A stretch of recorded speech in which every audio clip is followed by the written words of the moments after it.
So part of like the mixing and mastering process of recording music is listening to other tracks, what they call reference tracks, and going like A B, reference track and then your track, making sure that they're maybe not the exact same, but at least cohesive with each other. Like this would fit on a playlist with this song. I think that's a pretty standard practice, or at least like people should do that. I only recently started doing that, probably, you know, not even that long ago, which I'm a bit ashamed to admit, but you know what, whatever, it's fine. But I just finished mastering one of my albums, and it's not like a promotional video, like, don't get that wrong or anything. I literally want to talk about, like, mastering and the process, mixing, mastering. But during that process, I was listening to just a bunch of music in similar genres or in different genres and comparing them to my final mix and master. And I just didn't realize like how many songs, how many albums, how much just music in general is just not mixed very well. It's not mastered very well. Really quick just to, make the differentiation. Mixing is where like you take all the individual tracks, right? Vocals, bass, drums, guitars, keys, whatever there may be, horns, and you mix them together in a session file, as we do it in the 21st century. And the goal is balance between each one of these elements. And it is a creative process. I think people might think that mixing is very technical and sterile, but I think there's a lot of creativity that can go into how you want things to balance, right? What do you want to be the most important thing in the song? Most of the time it's the vocals, but maybe it's not. Maybe you want to highlight like a synth or something. That all happens in the mix. And then you export that into one consolidated track. Then mastering is making that one track of all the mix, you make that sound even better. You enhance it, you make sure it plays back on all speaker systems very well. You don't want to have a situation where it's like, this sounds really good when I play it on like little speakers like on my phone, but it sounds really thin in the car. Or how about like it sounds just fine in the car, but it sounds way too bright in like a stereo system. That's the goal in mastering, what they call translation. I don't know if I said that already. But anyways, listening back to just records of the past, I guess, I mean, whatever house has been released, I'm realizing like how much music is just not mixed well. Like this sounds terrible on speakers, but it sounds fine in headphones. It sounds good in the car, but it sounds terrible, like, I don't know, on like little speakers, I don't know. I mean, of course there are albums that are mixed and mastered very, very well. My prime example is The Chronic by Dr. Dre. This is like the third time in like 3 weeks I've been talking about this album. But it does like sit well on all speaker systems, right? Like the bass is low, you feel it even if you're listening on your phone, and the hi-hats, the high frequency stuff, that all comes through really nicely like when you're in the car, when you don't have all that crazy high-end information usually. Another good one is Brat by Charlie XCX. I think that album, again, is just mastered really well. It's really loud, but it doesn't sound like it's loud necessarily. Maybe at times it sounds like it's loud, but it doesn't sound like it's pushing that loudness, if that makes sense. I have a guess that it was probably mixed and mastered to sound good on like club speakers, but it sounds good in headphones. It sounds good in the car. And these were my two albums that I use for my own reference for this album, even though I'm making like a rock heavy metal type of album. But I did want some like more genre, focused, genre specific references. And so I kind of looked at, okay, what is the vibe I'm going for here? I think there's a bit of, turn of the millennium type of vibe going on here, but it's still very modern in that sense. It's almost like doing old school, but like pretending that's not even old school. That's just, it never died, that kind of thing. So, okay, what do I listen to? I listened to, it was Avenged Sevenfold, whatever album that like Hail to the King was on. I think that was like 2004, so pretty close to the time period, maybe a little bit after than what I was going for.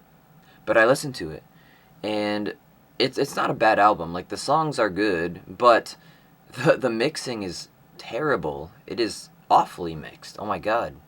It's really thin, the vocals are way too quiet, and the only thing that really like punches through is the snare drum. Usually I like that, but this was just like way too much. Another one, like more rock, this is more like metalcore adjacent, was Still Searching by Senses Fail. That's a good album. I really like that album. It's quickly like become a favorite for this year. And the god Chris Lord Alge mixed it. And well, I don't know. I hesitate to call him the god after listening to this album. There's a lot of like sub bass, so it makes your car shake, but it's carved out that mid range that most of the elements like the vocals and the guitars exist in. And then there's of course just a ton of highs, like a ton of cymbals, and it's brittle, it's harsh. It's not a pleasant listen to, really. And then there was this other song by a band called Army of Me. They were on the Burnout Paradise soundtrack. The song is Going Through Changes. And I really like that song, but it is just really, really, really loud. It is way louder than anything that's coming out today, and like if you know, like stuff coming out today is just super loud. And let me tell you, it sounds like it. When that chorus comes in, it sounds like it's like pushing that loudness. Now the way I've been talking, you probably think I hate all these records, but I mean I've said it. I really like these records. I really like Still Searching. It's probably gonna be it might be a contender on my list for top 10 this year. And obviously, it doesn't seem to turn away fans or just people in general who listen to that music like to this day still.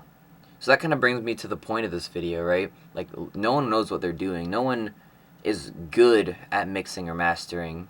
Which, now that I'm saying that, I have a thought.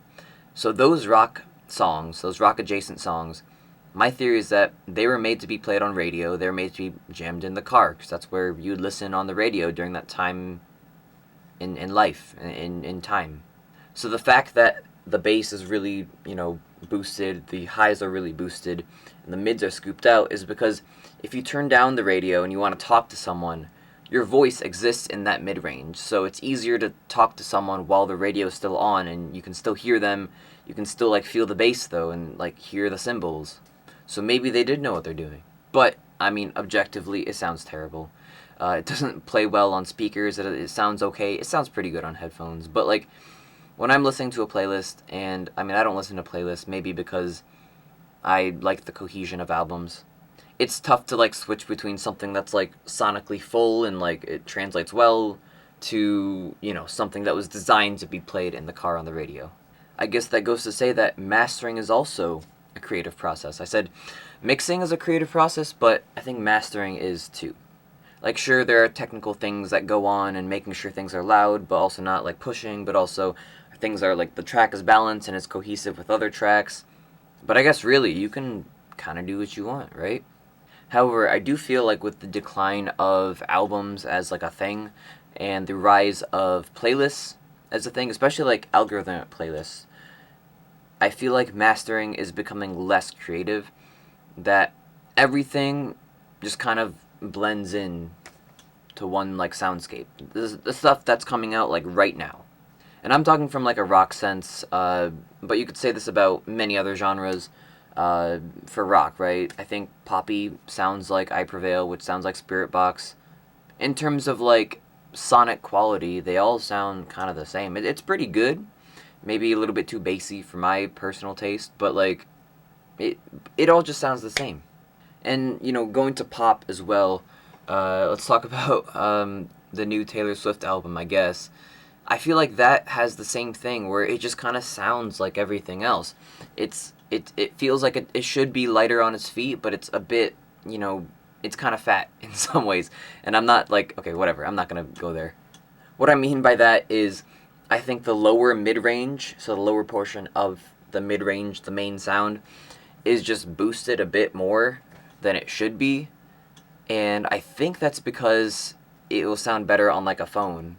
But, like, if you listen to her old stuff, or, like, stuff way older where they didn't really boost that range, it still sounds pretty good on a phone. If you go back to, like, 1989, then I think those songs have a certain, like, airiness and lightness to them that this new record just doesn't, and I think that serves the sound better. But because people are going to be throwing these songs into playlists, they want it to all kind of sound cohesive enough. So, yeah, I don't know. Playlists are going to be the death of me, I think.